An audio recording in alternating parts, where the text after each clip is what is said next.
नमस्कार दोस्तों, स्वागत है आपका मेरे YouTube channel HSK study centre में। आज हमारी जो दूसरी क्लास रहेगी वो रहेगी भारत में पुर्तगालियों का आगमन। पिछली क्लास में हम पढ़ चुके हैं कि भारत में जो पुर्तगाली यूरोपीय कंपनियां थी कब आई और कैसे आई। सबसे पहले हम थोड़ा पुराना रिवीजन कर लेंगे। पुराना जो रिवीजन करेंगे तो यूरोपी क्यों भारत आए। उनका एक तो मसाला व्यापार था, दूसरा कुतुस्तुनिया। 1453 में क्या होता है, 1453 में कुतुस्तुनिया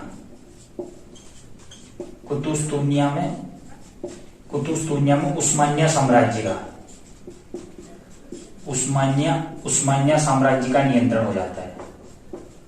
उस्मानिया साम्राज्य का नियंत्रण हो जाता है, जिससे वहां का व्यापार जो स्थल मार्ग से व्यापार था वो अवरुद्ध हो जाता है, जिसके कारण पुर्तगाली भारत आए थे। सबसे पहले कौन भारत आया था? 20 मई 1498 कौन भारत आया था? Vasco D gamma.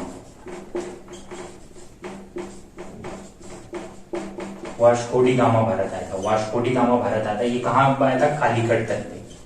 ये जो हम कल पढ़ चुके हैं, इसको मैं एक बार रिवीजन कर रहा हूँ क्योंकि पुर्तगाली है। आज का टॉपिक हमारा पुर्तगाली पे ही है। तो पुर्तगाली थे कालीकट तट पे आया था। कालीकट जो वर्तमान में वर्तमान नहीं, पहले भी केरल में पड़ता था। इसे कोझिकोड बोलते हैं आजकल। कोझिकोड इस जगह को बोलते हैं आजकल, वर्तमान समय में इसे कोझिकोड बोलते हैं। बाकी अब देखेंगे जब वास्को डी गामा भारत आया था, ये एक पुर्तगाली था, पुर्तगाल का था। तब पुर्तगाल का शासक कौन था? तब पुर्तगाल का शासक था मैनुअल प्रथम।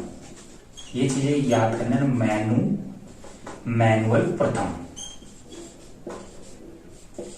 प्रथम वहां का क्या था? शासक था। मैनुअल प्रथम पुर्तगाल का शासक था और मैनुअल को वहां का प्रिंस हेनरी, वहां का राजकुमार था। ये हम कल पढ़ चुके थे। हेनरी द नेविगेटर इसकी उपाधि है। इसे हेनरी द नेविगेटर बोला जाता है। हेनरी द नेविगेटर इसकी उपाधि है, कल पढ़ चुके। क्योंकि ये समुद्री मार्गों की खोज और नक्शा बनाने में काफी इंटरेस्टेड रहता था, तभी इसे क्या बोला? Henry the navigator. इसने अपना पहला प्रयास कब किया था? प्रथम प्रयास 1487 में। किससे भेजा था इसने? प्रथम प्रयास इसने क्या किया था? वार्थोलोमियो डियाज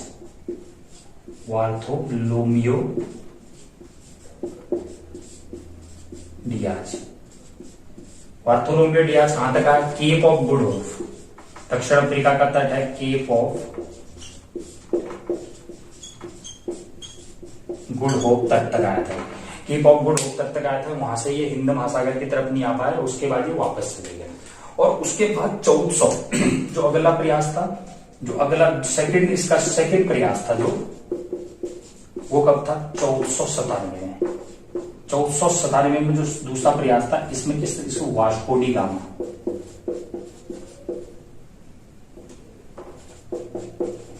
गामा को भेजा, जो भारत 20 मई 1498 को भारत पहुंचा। किसकी सहायता से? अहमद इब्न मजीदी।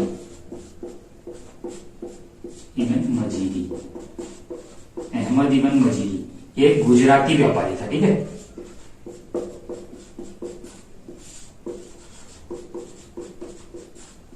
इस गुजराती व्यापारी की सहायता से सहायक था ये, ठीक है। सहायता की इसने, ठीक है, गुजराती व्यापारी ने की सहायता की।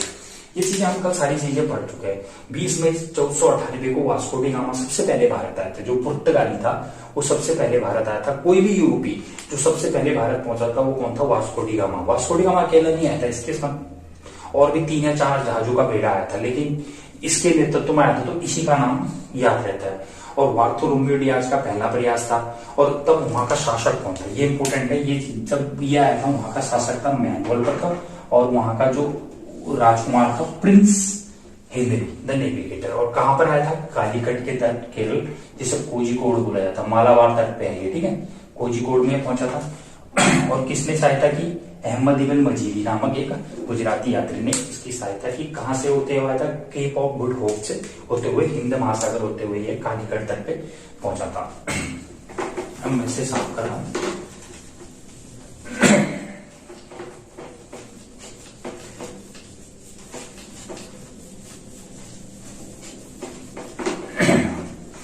कालीकट पे जब ये पहुंचा था वहां का शासक जमूरिन था, ये हम कल पढ़ चुके। जमूरिन ने इनका स्वागत किया और अरबी जो व्यापारी थे यहाँ पर, जो अरबी लोग व्यापार करते थे अरब के साथ में, उन अरबी व्यापारियों ने इसका खूब विरोध किया। अब 1498 में भारत में क्या है, 1498 में इन्होंने कंपनी अपनी स्थापित की, कंपनी की स्थापना की। हमने कल ये भी पढ़ चुके। 1498 में इन्होंने एक एस्तादो द इंडिया कंपनी से, एस्तादो द, भारत में व्यापार करने के लिए पुर्तगालियों ने एस्तादो द इंडिया कंपनी की स्थापना की। 1498 में ये वास्को डी गामा भारत आया, लेकिन इन्होंने अपनी कंपनी एस्तादो द इंडिया की स्थापना भी 1498। अब हम जानेंगे कि ये किस उद्देश्य से आए थे, इनका क्या क्या उद्देश्य थे, भारत में आने के क्या उद्देश्य थे, क्या क्या उद्देश्य थे, वो उद्देश्य हम जानेंगे। इनके उद्देश्य थे, एक तो व्यापार, व्यापार इनका एक महत्वपूर्ण उद्देश्य था। व्यापार के साथ साथ इनका उद्देश्य थे धार्मिक, अपने धार्मिक प्रचार,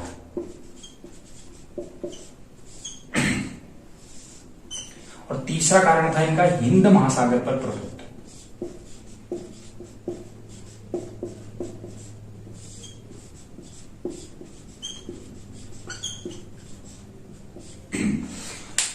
अब व्यापार, व्यापार तो हम कल पढ़ चुके हैं कि ये मसाले के व्यापार के लिए भारत आते थे। और धार्मिक प्रचार, इन्होंने देखा कि जब कुतुस्तुनिया में उस्मानिया साम्राज्य का अधिकार हो गया, तो उस्मानिया साम्राज्य के इन्होंने काफी, वहां पर एक धार्मिक केंद्र था, तो वहां पर ईसाइयों को काफी हानि पहुंची, जिससे इन्होंने क्या किया, फिर जहां जहां पर इन्होंने अपना व्यापार के लिए गए वहां पर अपने धार्म, और सबसे ज्यादा धार्मिक प्रचार भारत में पुर्तगाली कंपनी ने की। और हिंद महासागर, वास्को डी गामा भारत आया तो इसने देख लिया कि हिंद महासागर पर क्या थे, अरबी व्यापारियों का नियंत्रण था। अरब के जो लोग मिस्र, अरब क्षेत्र की जितने भी कंट्री है, यहाँ के व्यापारी भारत आते थे। ये केवल व्यापार के उद्देश्य से आते थे, इनके पास कोई भी हथियार नहीं रहते थे। तो उसके बाद इन्होंने देखा कि अगर जब तक हिंद महासागर पर प्रभुत्व रहेगा, इनका प्रभुत्व रहेगा, तो ये आसानी से व्यापार कर सकते हैं। उसके बाद इन्होंने आगे हिंद महासागर पर काफी अपना प्रभुत्व भी स्थापित किया। उसके बाद 1498 में आके काली मिर्च का, ये हम कर पढ़ चुके, काली मिर्च का व्यापार किया वास्को डी गामा ने। काली मिर्च के व्यापार से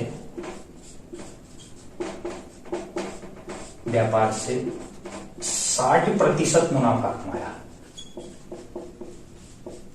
इसने क्या किया, काली मिर्च के व्यापार से 60% मुनाफा कमाया। उसके बाद इसके बाद 1500 ईस्वी में, जब 1500 ईस्वी में कौन आया, पेड्रो अल्वारेज कैब्राल, ये कौन था, ब्राजील का खोजी था ये। और इसके साथ में कौन था, वार्थोलोमियो डियाज, वार्थोलोमियो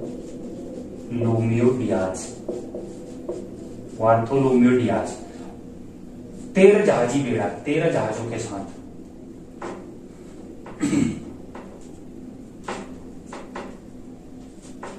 13 जहाजों के साथ भारत की तरफ बढ़े। जब वास्को डी गामा आया था तो वास्को डी गामा ने क्या किया, वास्को डी गामा यहां से देख के गया कि हिंद महासागर पर अरबी लोगों का नियंत्रण है, तो उसने देखा कि उस पर नियंत्रण करने के लिए वहां पर नौसेना की जरूरत है। तो ये जो 13 जहाज आए थे, ये पुर्तगाली नौसेना, इनके पास काफी हथियार थे, उनके उस टाइम के जो आधुनिक हथियार थे वो सारे थे, उनको लेके ये कैब्राल के नेतृत्व में भारत की तरफ बढ़े हिंद महासागर। अब इस कैब्राल ने क्या किया, इस कैब्राल ने क्या किया, हिंद महासागर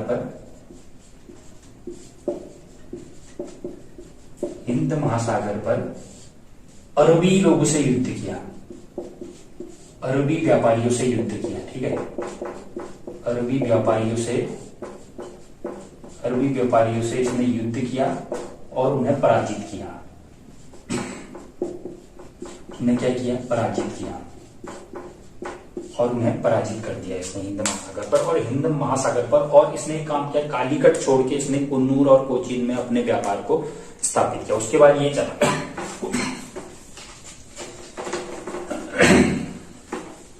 उसके बाद कहानी शुरू होती है, 15, जो मेन ये चीजें जो हम पढ़ रहे हैं हम कल भी पढ़ चुके थे। आज हमारी जो कहानी 1502 में वास्को डी गामा दोबारा से भारत है, Vasco D gamma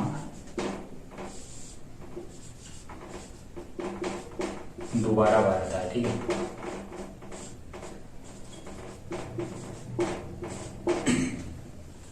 Vasco D gamma दोबारा से भारत आया। अब इस बार वो व्यापार करने, इस बार वो यहाँ से इस उद्देश्य से आया था कि भारत में अपनी व्यापारिक कंपनी स्थापित करने के लिए आया था।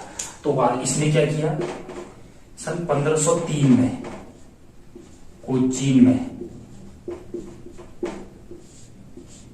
में एक व्यापारिक कोठी लगाई, व्यापारिक फैक्ट्री बोल सकते हैं उसको, व्यापारिक फैक्ट्री नहीं, व्यापारिक कोठी उसको बोलते हैं, मतलब व्यापार करने के लिए कोठी बनाई इसने, व्यापारिक कोठी या व्यापारिक फैक्ट्री की स्थापना की, फैक्ट्री की इसने स्थापना की। ठीक है, स्थापना की, पहली थी, प्रथम व्यापारिक कंपनी कहाँ लगी, कोचीन में लगी, प्रथम व्यापारिक कंपनी, प्रथम व्यापारिक कंपनी उसने 1503 में कोचीन में लगाई। अब हम पढ़ेंगे कि इसके बाद क्या हुआ। इसके बाद जब व्यापारिक कंपनी इन्होंने स्थापित कर दी तो उसके बाद कुछ गवर्नर, जो गवर्नर आने लगे वहां से, उन गवर्नर ने क्या क्या योगदान दिया उसके बारे में पढ़ेंगे। सबसे पहले जो गवर्नर थे, जो पहला गवर्नर पुर्तगाली गवर्नर था Francisco de Almeida.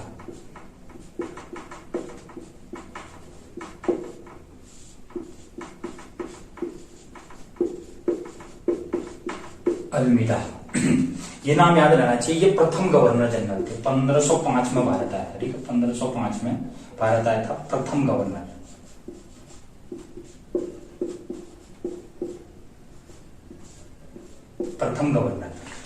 Francisco de Almeida, इसे याद रखना क्योंकि ये पहला था। इसने ये क्या लेके आया, ये लेके आया ब्लू वाटर पॉलिसी लेके आया। इसने क्या लेके आया, ब्लू वाटर पॉलिसी।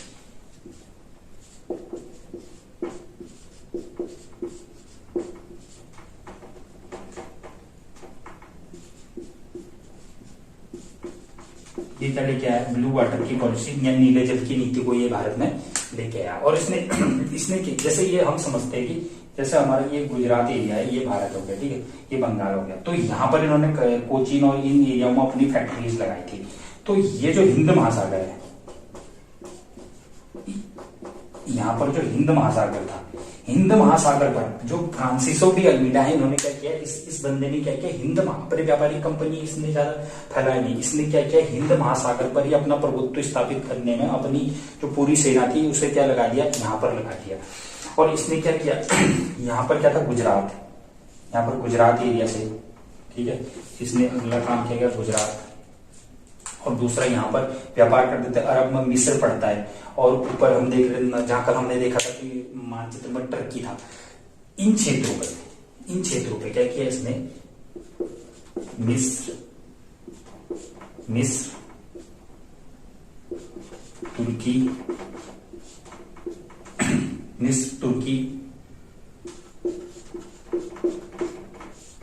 गुजरात पर विजय प्राप्त की। ठीक है,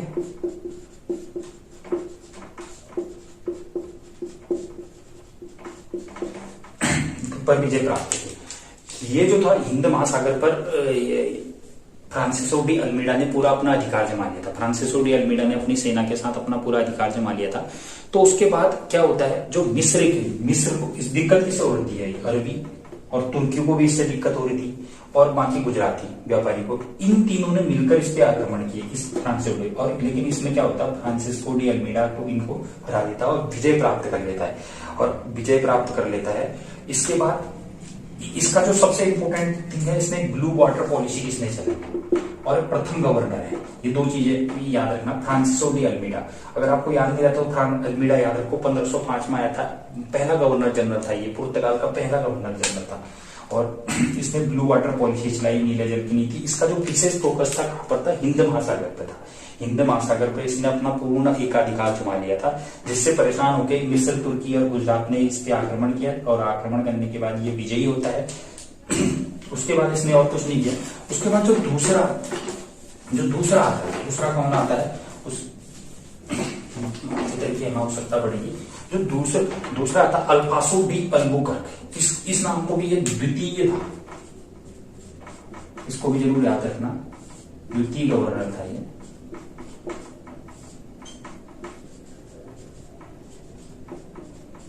अल्फासो दी अल्बुकर्क,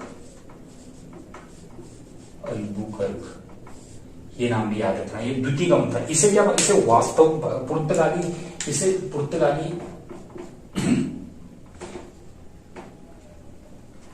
पुर्तगाली शासन का वास्तविक व्यवस्थापक इसे बोला जाता है, पुर्तगाली शक्ति का वास्तविक संस्थापक, पुर्तगाली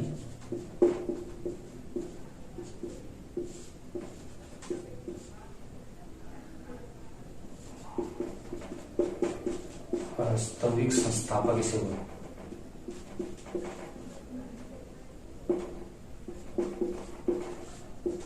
इसे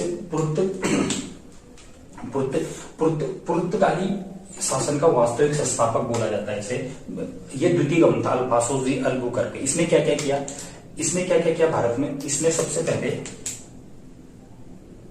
इसने पहला काम क्या किया, इसने पहला काम किया, इसने 1510 ईस्वी में 1510 ईस्वी में इसने गोवा पर विजय प्राप्त की। 1510 में गोवा को उसने जीता, गोवा पर विजय प्राप्त की। ये पहला राजनीतिक कदम था जो पुर्तगालियों था, इसने गोवा पर 1510 में गए। किससे? बीजापुर के शासक, ये याद रखना, किससे जीता है? बीजापुर के शासक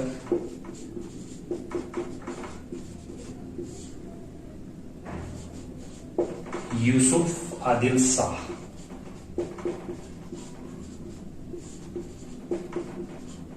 आदिल शाह से इसने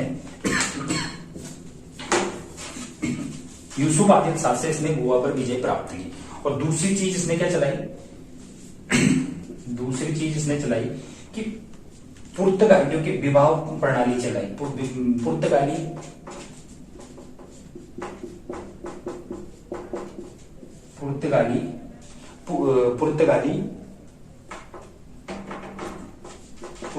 लोगों का भारतीय महिलाओं के साथ विवाह,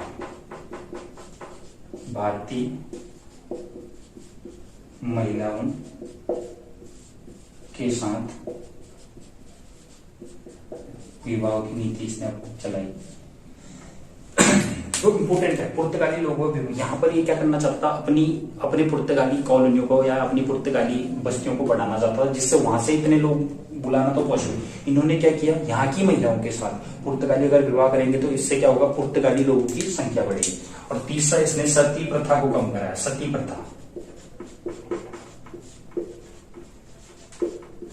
प्रथा को समाप्त करने की कोशिश की। पूरी समाप्त नहीं हुई, वो तो राजा राम मोहन राय ने बाद में की थी, वो अंग्रेजों के टाइम पे समाप्त हुई। सती प्रथा को समाप्त करवाया इसने। सती प्रथा को यहाँ पर क्या थे, जो भी महिलाएं थी, जो महिलाएं विधवा हो जाती थी तो भारत में उनको उनकी दोबारा शादी नहीं होती थी, उन्हें सती प्रथा का सामना करना पड़ता था। तो जो अल्फासो डी अल्बुकर्क ने, उनने कहा कि हमें कोई दिक्कत नहीं, तो आप पुर्तगाली लोगों से शादी कीजिए और पुर्तगाली लोगों से शादी करके पुर्तगाली बस्ती को यहाँ पर बढ़ाइए। और इसने चौथा काम इसने किया,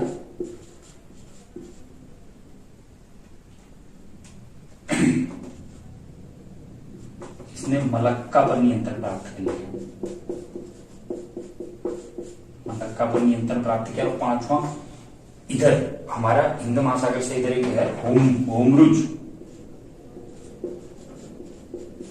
होमरुज पर भी इसका नियंत्रण हो गया।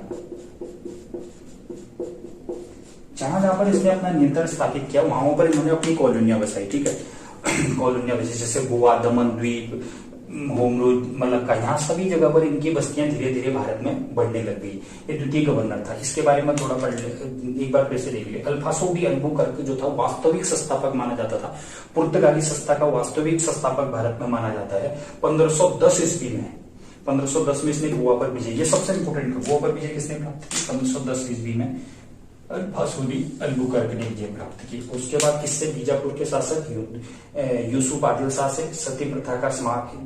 इसने उसके बाद पुर्तगाली लोगों का भारतीय महिलाओं के साथ विवाह की नीति चलाई और मलक्का पर इसका नियंत्रण स्थापित किया। होमरुज पर इसने अपना नियंत्रण स्थापित किया।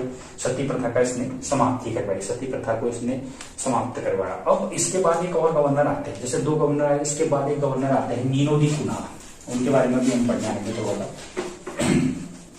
प्रथम गवर्नर कौन था? प्रथम गवर्नर था एल्मीडा, अल्फासो डी अल्मीडा। और दूसरा कौन था? अल्फासो de Albuquerque, Francisco de Almeida और अल्फासो डी अल्बुकर्क द्वितीय था। अब ये कहता है नीनो दी कुना,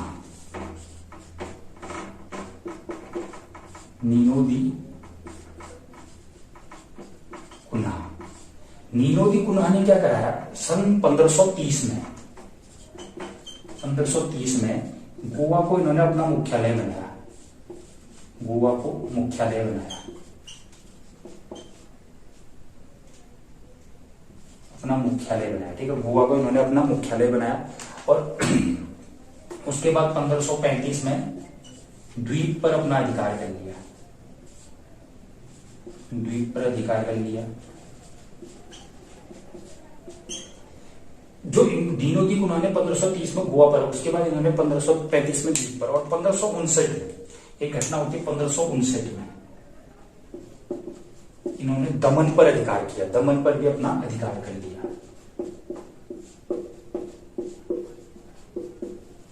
ये सारी डेट है, काफी इंपोर्टेंट है, इनको आप नोट करते रहना। ये चीजें हैं, हम ज्यादा हमारे देश में किन्होंने, अंग्रेजों ने राज किया, लेकिन हम पुर्तगालियों के बारे में पढ़ रहे हैं। पुर्तगालियों ने भी कम से कम भारत में 1500 से आके 100 साल तक, कम से कम 90 से 100 साल के बीच तक अपना व्यापार किया और अपने सारे ईसाई धर्म का प्रचार किया। उसके बारे में जो महत्वपूर्ण थे, इनके काफी गवर्नर जनरल आए, जैसे पहले गवर्नर हमने पढ़े थे अल्मीडा, उसके बाद अल्बुकर्क, उसके बाद नीनो दी कुन्हा। इन्होंने 1530 में, 1510 में जो गोवा को किसने जीता था, बीजापुर के शासक यूसुफ आदिल शाह से जीता था अल्बुकर्क ने, उसे इन्होंने अपनी राजधानी बना दी, मुख्यालय बना दिया, ठीक है। अब वास्को डी गामा पे, वास्को डी गामा के बारे में एक और तथ्य जानेंगे। वास्को डी गामा जो था,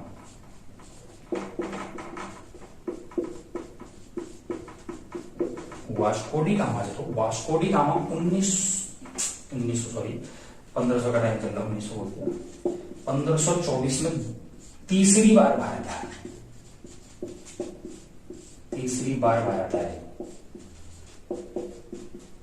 3 बार ये भारत आया था, एक तो 1498 में पहली बार आया, दूसरी बार 1502 में आया, 1503 में ये अपनी कंपनी स्थापित करके चला गया, 1524 में तीसरी बार आया, और 1527 में इसकी मृत्यु हुई। भारत में ही इसकी मृत्यु होती है, ठीक है, इसकी 1527 में इसकी मृत्यु हो जाती है, भारत में ही इसकी मृत्यु होती है वास्को डी गामा की। और एक और गवर्नर है अल्फासो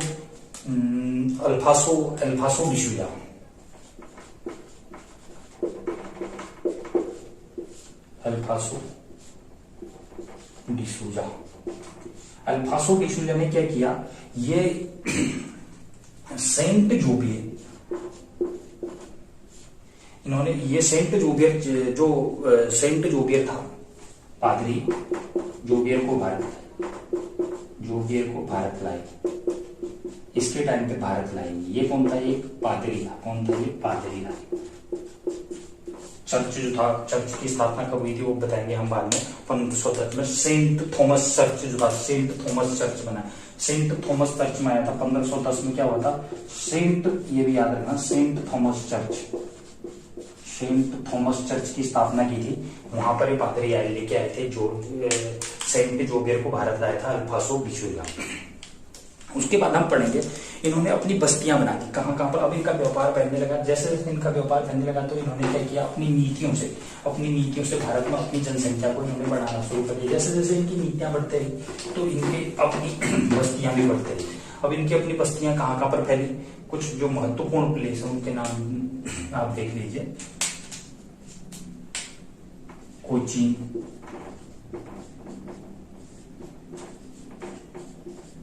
कुन्नूर, मद्रास, मलक्का, होमरोज,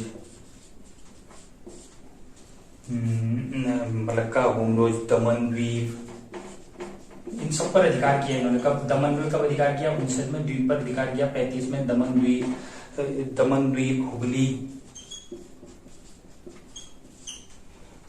हुगली और एक सालसेट, बंबई को बुलाया जाता था, ठीक है। बंबई पे भी इन्होंने अपनी बस्तियां बसा दी, बंबई पे भी अपनी बस्तियां इन्होंने बसा दी। इतनी जगहों पर इन्होंने अपनी बस्तियां बसाई, ठीक है। उसके बाद इन्होंने एक और प्रथा लेके आए,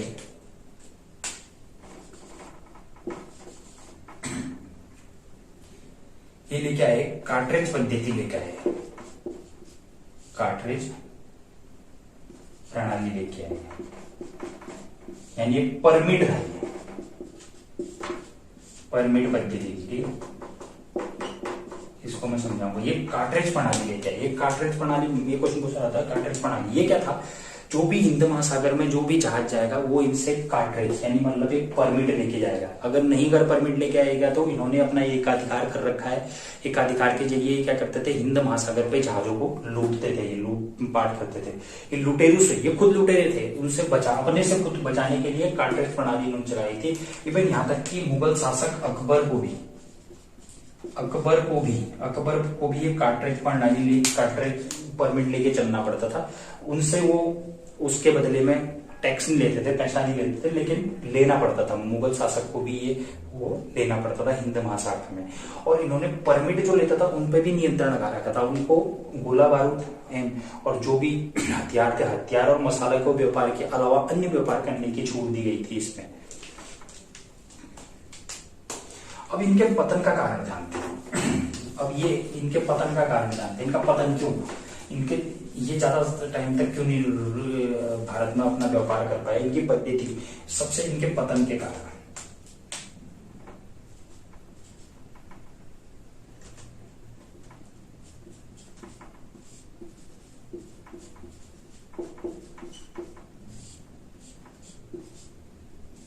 पतन के क्या कारण थे? तो धार्मिक कारण। सबसे पहला क्या था? धार्मिक कारण।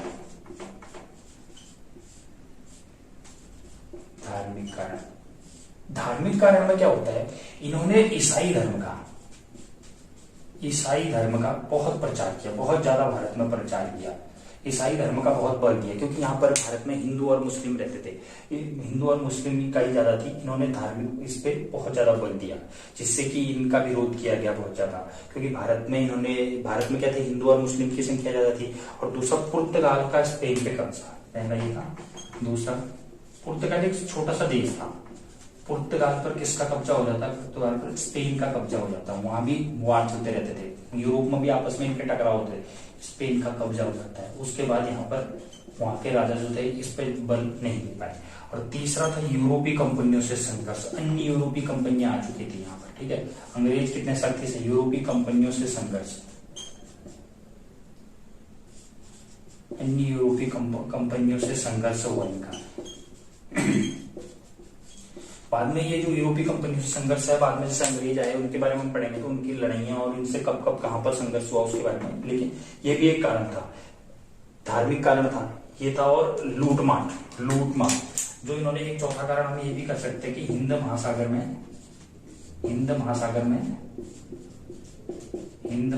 में लूटपाट जो मचा रखी थी, उससे भी लोग परेशान थे। लूटपाट से भी परेशान थे, जो इन्होंने अपनी कार्ट्रिज पद्धति चला रखी थी। कार्ट्रिज जो परमिट सिस्टम चला रखा था, वो भी क्या था? वो भी एक कारण था इनके पतन का। अब ये लोग आए तो इन्होंने क्या किया? भारत में कुछ योगदान भी दिए। अब उन योगदानों को पढ़ेंगे। इनका योगदान,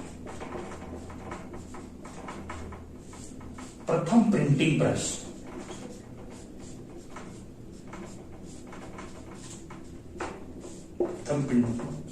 प्रिंटिंग प्रेस गोवा में 1556 में इन्होंने स्थापित किया। गोवा में एक तो इनका सबसे बड़ा योगदान है कि प्रथम प्रिंटिंग प्रेस इन्होंने गोवा में खोली 1556 में। बहुत सारी फसलें हैं,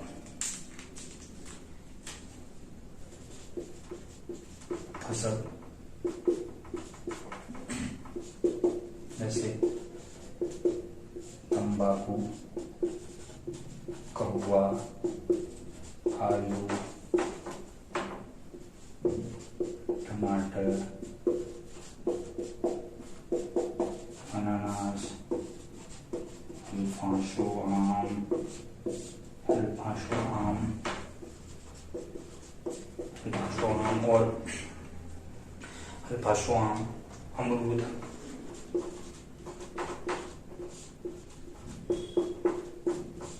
अमरूद, आदि बहुत सारी फसलों को भारत में लेके, ये इनको सारे पुर्तगाल से नहीं, अन्य स्थानों से भी इनको लेके इन्होंने भारत में प्रचार प्रसार किया। अगला है जहाज निर्माण की कला।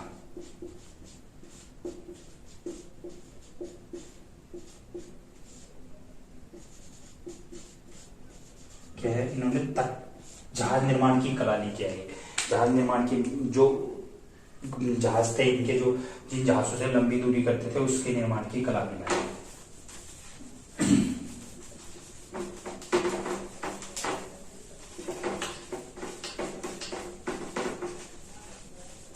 और इनका ये योगदान था, ये प्रथम